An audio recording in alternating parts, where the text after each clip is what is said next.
Greetings, this is Dyslexy from the ArmA community group Shack Tactical. In cooperation with Bohemia Interactive, I'm creating a series of videos to explain some of the basics of ArmA 3. In this video, we'll be covering a number of tips about how to operate effectively as an infantryman, to include situational awareness, positioning, dealing with contact, and how to put effective fire on the enemy. We'll start with the most fundamental aspect of survival, which is that of situational awareness.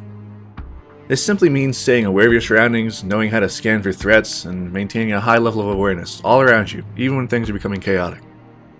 One feature of the ArmA series that sets itself apart from others is the ability to look around independent of where you're aiming. This can be controlled in two basic ways. The first is by holding your Alt key, which enables this free look mode, and the second method is using a head tracking device like the Track IR to allow you to look around while still retaining aiming control. Whatever method you use, try to keep your head on a swivel. Threats can come unexpectedly from all directions, and when you move, you need to be looking around so that you can react to danger with the shortest possible delay and the greatest understanding of the tactical situation and the movement possibilities that are available to you. Take a look at this scene. What do you see? What should you be looking for first? Think of it from the perspective of cover and concealment. Cover being an object that can stop common types of enemy fire like rifles and machine guns, while concealment is simply something that makes it hard or impossible to be spotted.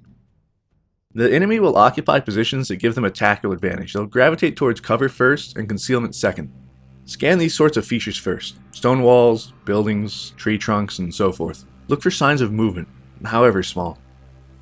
Sometimes the enemy will be easy to spot, particularly if they're caught unaware, such as when crossing open terrain or skylining on a hill. Other times, they'll be prepared for you, stationary, and good cover and concealment. You'll really have to work to spot them. Now, as to moving in this kind of hostile environment, first of all, plan your routes carefully. Avoid moving for prolonged periods in open terrain, and always be looking around so you know where you can take cover if you suddenly take contact. If you do need to move across open terrain, do so with an element of friendly forces covering you as you move. You move up, find a good position, and then you cover for them as they move up. Repeat this as needed to cross large patches of open terrain. This is known as bounding overwatch. Think of it like walking carefully on a slippery surface where you always want to keep one foot on the ground to preserve your balance. In this case, that's one element of soldiers covering while the other element or elements move. It helps to prevent you from figuratively busting your face from haste. Remember that movement draws the eye and attracts attention. Moving slowly or taking a lower posture can help to make you harder to spot. Be aware of the environment you're moving in to ensure you don't accidentally skyline yourself or place yourself into a highly contrasting situation. When there's no cover or concealment to be found, get low. At the very least, you'll be a harder target to hit.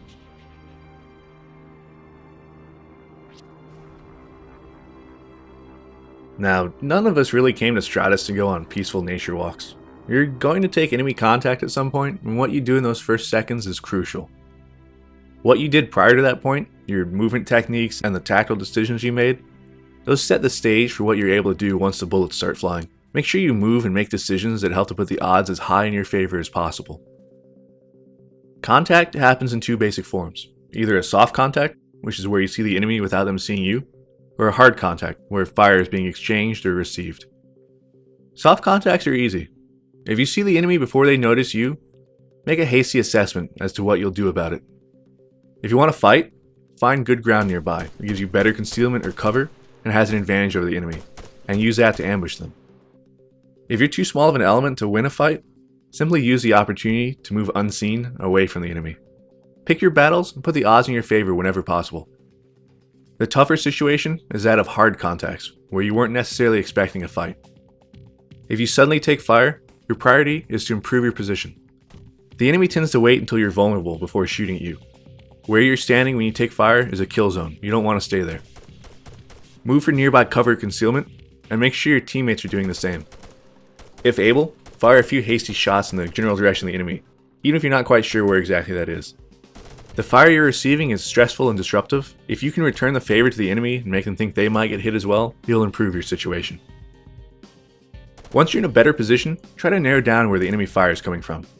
Look for muzzle flashes and smoke, or if the enemy is using tracers, follow them back to their points of origin. Use the stance adjust feature to expose as little of yourself as possible to enemy fire. And once you've identified their positions, shoot them. Have your buddies shoot them. Things become rather complicated at this point. I've written about this in my tactical guide in a section called The Evolution of a Firefight. I'd recommend reading that if you want more detail. The short version is that when the fighting starts, return fire as you move, find better cover, and once you're settled, begin refining your knowledge of the enemy's situation and engage them as best as possible while you or your team leaders determine the next course of action.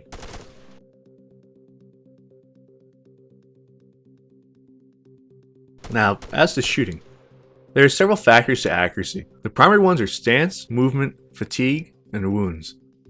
If you're tired or hurt, your weapon sights will not be as stable. If you're standing, you'll have a higher amount of sight sway than if you were crouched or prone. It's the same with movement. You'll have a harder time being accurate if you're moving while shooting. The further away the enemy is, the more important it is to be low to the ground and in a stable stance. Keep in mind that you can also use the hold breath feature to give yourself an extra bit of aiming precision for a short period of time. Your bullets will drop over range. Each weapon is zeroed to a specific range, and some have adjustable sights. You can see the zeroed range in the upper right of the HUD. If the target's closer than that, your bullets will strike slightly high, and if it's further, the bullet will fall below your point of aim. Look for puffs of dirt and dust to help you adjust your aim as you fire, and adjust your sights if needed to be more accurate. Keep in mind that every shot doesn't need to be at a perfectly visible enemy. If you can't directly see the enemy, but you know roughly where they are, shoot at positions that look like they'd be good positions for the enemy to take. If you see a patch of bushes and know there's enemy fire coming from that area, but you're unable to spot the shooter, put some rounds into the bushes. It's entirely possible you'll be able to hit someone you couldn't see, simply by paying attention and thinking through the situation from their perspective. Be liberal with your fire. This is not to say that you should just blow through magazine after magazine firing wildly from the hip while screaming, but rather that you shouldn't be too stingy with your ammo when it's a literal difference between your virtual life and death. We're infantry after all, not snipers. Our rifles have 30 round magazines so that we can put more fire out and thus have a greater chance of hitting things, not so that we can make 30 single shot kills. If you're a machine gunner, even better. Those lengthy belts or high capacity magazines are designed for suppressing and killing the enemy with high volumes of fire. You've got plenty of ammo, spread it around, make sure every enemy gets their fair share. Now, when you can see the enemy clearly, take your time and make more precise shots. When you can't, make up for this lack of knowledge of their precise position with extra bullet volume, so to speak. Whatever happens, make sure you maintain your situational awareness and avoid tunnel vision. Just because you're taking fire from a given position doesn't mean that there aren't other enemy elements trying to flank you.